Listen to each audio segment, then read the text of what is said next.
नमस्कार, खबरां दे इस बुलेटिन विच तुहाडा स्वागत है। मैं हाँ सुखपाल कौर। पहला पेश ने चोणवीआं खबरां। प्रधानमंत्री नरेंद्र मोदी अज आर्टिफिशियल इंटैलीजेंस बारे सिखर सम्मेलन 2020 का उद्घाटन करनगे। कई देशों के नुमाइंदे अते सूचना तकनोलॉजी के माहिर इस सिखर सम्मेलन विच हिस्सा लै रहे हैं। पूर्वी लद्दाख विवाद के मुद्दे ते भारत अते चीन के सैनिक कमांडरां के पद्धर की 7वें दौर की गलबात 12 अक्तूबर नूं। भारत में कोविड तो ठीक होने वालों की दर 84.34% हुई। ठीक होने वालों की गिनती 56 लाख के नेड़े पहुंची। मौत दर भी घट के 1.55 ते आई। देश में कोरोना टेस्टां की गिनती 8 करोड़ नेड़े पहुंची। सेहत मंत्रालय अनुसार भारत में 10 लाख की आबादी पिछे हर रोज़ 140 टेस्टां के विश्व सेहत संगठन के सुझाव के मुकाबले 6 गुणा वध टेस्ट किए जा रहे हैं। डी न्यूज़ वालों अज तो कोविड-19 तो बचा ली मास्क अप इंडिया मुहिम शुरू की गई।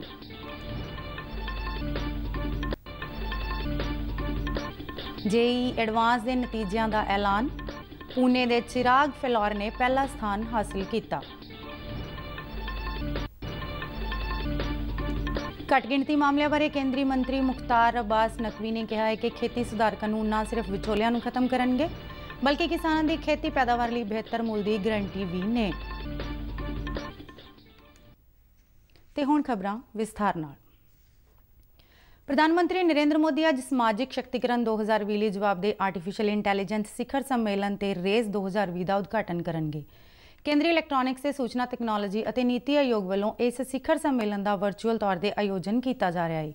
अज तो 9 अक्तूबर तक चलने वाले इस विश्व पद्धरी सिखर सम्मेलन में विश्व के कई मन्ने परमन्ने सूचना तकनोलॉजी माहिर माइक्रोसॉफ्ट वर्गियां कंपनियां के प्रतिनिधि हिस्सा ले रहे हैं। नीति आयोग के मुख्य कार्यकारी अधिकारी अमिताभ कांत ने दिल्ली में पत्रकारों को दस्सिया कि इस सिखर सम्मेलन में आर्टिफिशियल इंटैलीजेंस उपर खोज नीति और नवीनता के कामों नाल जुड़े कई देशों के माहिर प्रतिनिधि हिस्सा ले रहे हैं।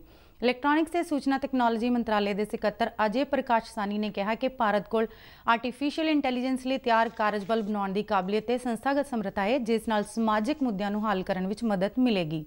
यह प्रोग्राम प्रधानमंत्री नरेंद्र मोदी के विजन से आधारित है ते जल्दी ही भारत आर्टिफिशियल इंटैलीजेंस के खेत्र में अंतरराष्ट्रीय भाईचारे की अगवाई करने वाला देश ही नहीं बन जाएगा बल्कि समाजिक शक्तिकरण लिए भी जवाबदेह आर्टिफिशियल इंटैलीजेंस लिए विश्व को रस्ता दिखावेगा। प्रधानमंत्री नरेंद्र मोदी की सबदा साथ सबदा विकास प्रोग्राम आर्टिफिशियल इंटैलीजेंस को देश दी बहुत सारिया रणनीतियों लिए समूचे तौर पर मजबूत बनावेगा। पूर्वी लद्दाख के विवाद वाले बिंदुओं बारे भारतीय और चीनी सेना के कोर कमांडरां के पद्धर के अधिकारियों विचाले 7वें दौर की गलबात 12 अक्तूबर को होगी।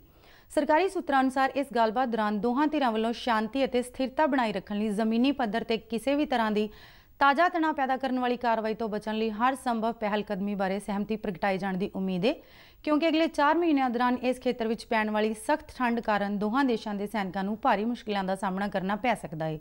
सूत्रों अनुसार इस गलबात दौरान भारतीय सेना की 14वीं कोर के commander lieutenant general Harinder Singh की अगवाई वाले वफद विच विदेश मंत्रालय का एक सीनियर अधिकारी भी शामिल होगा। लैफ्टिनेंट जनरल PGK मैनन भी इस भारतीय वफद विच शामिल होंगे, जो इस महीने लैफ्टिनेंट जनरल हरिंदर सिंह की थां ते लेह स्थित भारतीय फौज की 14वीं कोर के कमांडर वजों अपना अहुदा संभालणगे। पिछले महीने 21 सितंबर को भारत और चीन के सैनिक कमांडरां विचाले हुई गलबात दौरान किसी भी तरह की अजिही कार्रवाई तो बचण और जमीनी पद्धर ते मौजूदा स्थिति में एक तरफा बदलण तो गुरेज करन समेत कई होर मुद्दों पर सहमति बनी सी। सूत्रों अनुसार विदेश मंत्रालय में संयुक्त सकत्तर नवीन श्रीवास्तव ने भी पिछले महीने 21 सितंबर को हुई मीटिंग में पहली बार हिस्सा लिया सी। देश में कोविड-19 तो सेहतयाब होने वालों की दर 84.34% हो गई है। बीते दिन देश भर 76,737 कोरोना मरीजों को सेहतयाब ऐलानिया गया। केंद्रीय सेहत मंत्रालय के एक बुलारे ने दस्सिया कि देश भर हुण तक कोरोना तो ठीक होने वाले मरीजों की कुल गिनती वध के 55,86,703 हो चुकी है। बुलारे ने कहा कि सेहतयाब होने वालों की दर हो रहे लगातार सुधार नाल देश में एक्टिव केसां की दर कुल कोरोना की पुष्टि वाले मामलों के मुकाबले घट के सिर्फ 14.11% रह गई है। सेहत मंत्रालय वालों देश भर में टैसट ट्रैक और ट्रीट के सिद्धांत ते कीते जा रहे उपरालियां नाल सेहतयाब होने वालों की दर वधी है और मौत दर घटी है।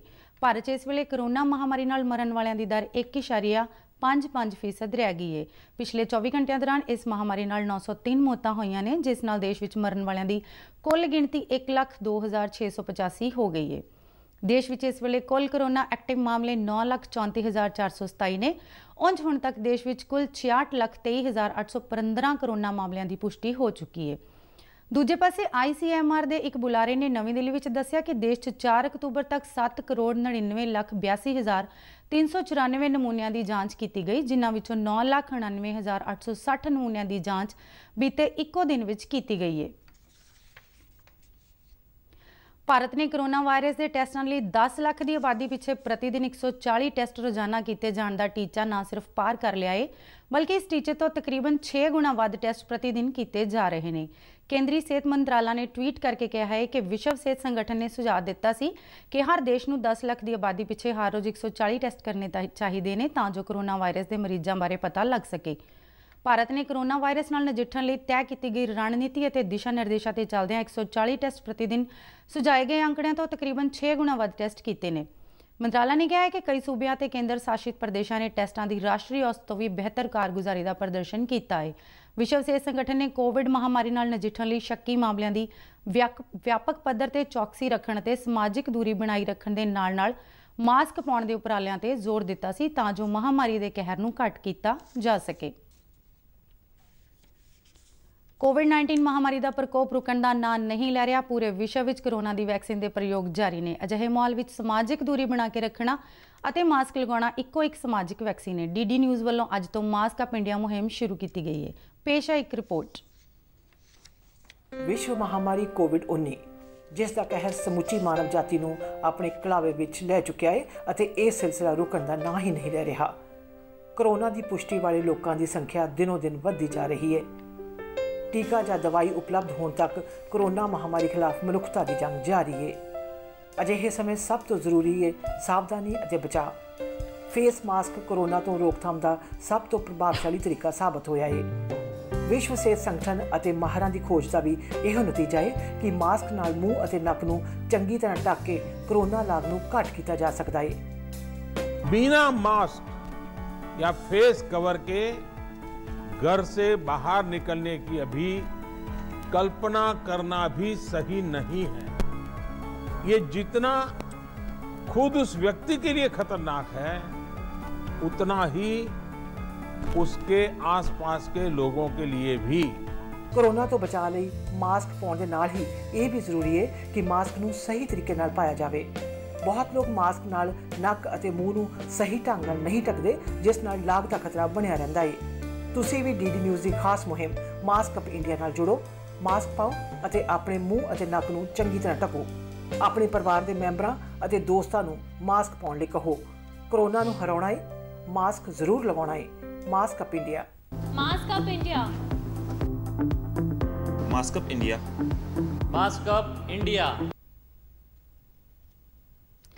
ਭਾਰਤੀ ਟੈਕਨੋਲੋਜੀ ਸੰਸਥਾਨਾਂ IIT ਵਿੱਚ ਇੰਜੀਨੀਅਰਿੰਗ ਕੋਰਸਾਂ ਦੇ ਦਾਖਲੇ ਲਈ ਕਰਵਾਈ ਗਈ ਸੰਯੁਕਤ ਦਾਖਲਾ ਪ੍ਰੀਖਿਆ JEE ਐਡਵਾਂਸ 2020 ਦੇ ਨਤੀਜੇ ਅੱਜ ਐਲਾਨ ਦਿੱਤੇ ਗਏ ਨੇ। ਅਧਿਕਾਰੀਆਂ ਅਨੁਸਾਰ ਪੁਣੇ ਦੇ ਵਿਦਿਆਰਥੀ ਚਿਰਾਗ ਫੈਲੌਰ ਨੇ ਇਸ ਪ੍ਰੀਖਿਆ ਵਿੱਚ ਪਹਿਲਾ ਸਥਾਨ ਹਾਸਿਲ ਕੀਤਾ, ਜਦਕਿ ਦੂਜੇ ਤੇ ਤੀਜੇ ਸਥਾਨ ਤੇ ਗਾਂਗੂਲਾ ਭੁਵਨ ਰੈਡੀ ਅਤੇ ਵੈਭਵ ਰਾਜ ਨੇ ਲੜੀਵਾਰ ਦੂਜਾ ਤੇ ਤੀਜਾ ਸਥਾਨ ਹਾਸਿਲ ਕੀਤਾ। IIT ਦਿੱਲੀ ਦੇ ਇੱਕ ਅਧਿਕਾਰੀ ਨੇ ਦੱਸਿਆ ਕਿ ਲੜਕੀਆਂ ਵਿੱਚ ਕਨਿਸ਼ਕਾ ਮਿੱਤਲ ਨੇ ਪਹਿਲਾ ਸਥਾਨ ਹਾਸਿਲ ਕੀਤਾ। IIT ਦਿੱਲੀ ਨੇ ਭਾਰਤੀ ਤਕਨੀਕੀ ਸੰਸਥਾਨਾਂ ਵਿੱਚ ਇੰਜੀਨੀਅਰਿੰਗ ਕੋਰਸਾਂ ਲਈ JEE ਐਡਵਾਂਸ ਦੀ 27 ਸਤੰਬਰ ਨੂੰ ਪ੍ਰੀਖਿਆ ਕਰਵਾਈ ਸੀ, ਜੋ ਦੇਸ਼ ਭਰ ਦੇ ਇੰਜੀਨੀਅਰਿੰਗ ਕਾਲਜਾਂ ਵਿੱਚ ਦਾਖਲੇ ਲਈ ਯੋਗਤਾ ਪ੍ਰੀਖਿਆ ਹੈ।